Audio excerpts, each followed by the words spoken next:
Many of Florida's coastal communities rely on commercial fishing. In seaports like Madeira Beach and Cortez, almost everybody is engaged in the commercial fishing in one way or the other. Well, the village itself of Cortez is really small. There's only maybe 300 people that live here, and of them I would say 50% work directly on the water. They're fishing people. It's what sustains us, it's what sustains this village. It's our way of life here.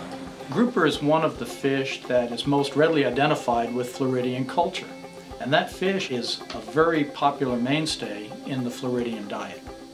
Grouper over the last several years has become the most sustainable fishery in this area. Economically speaking, it's huge to this area.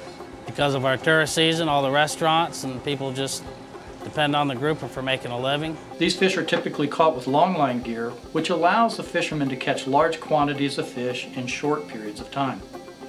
This is our longline with about a 7-foot snood on it. We're getting ready to throw out 5 miles of line with 750 hooks on it. Last year, the National Marine Fisheries Service conducted a survey, and they determined that along with reef fish, sea turtles were also being intercepted in the longline gear.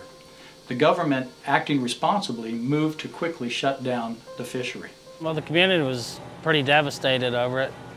Financially, it just about ruined everybody. The longline ban was a huge hit for this village because we are reliant primarily on mullet and grouper. We talked about closing our doors. We had boats that went backwards. They weren't paying their rent or their mortgage or their children's food and clothing, so it was really tough. That's where Environmental Defense Fund stepped in. Soon after these closures took effect, Environmental Defense Fund created a program to help fishermen convert their longline gear to vertical gear, a more environmentally friendly way to catch grouper.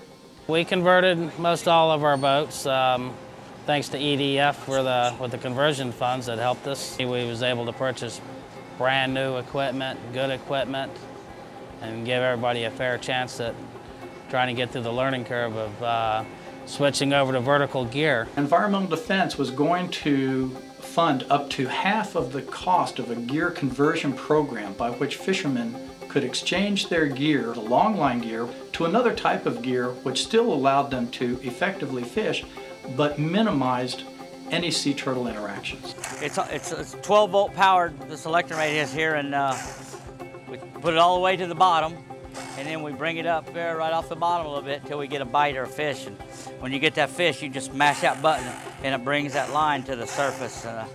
We all love our electromates. Yeah, this is called a bandit rig. Some of them are just hand cranks. This is rigged up with a motor. They were happy to take advantage of as much of the funds that were available to them as they could. This is a great example of how the Environmental Defense Fund works for a healthy environment and a healthy economy at the same time.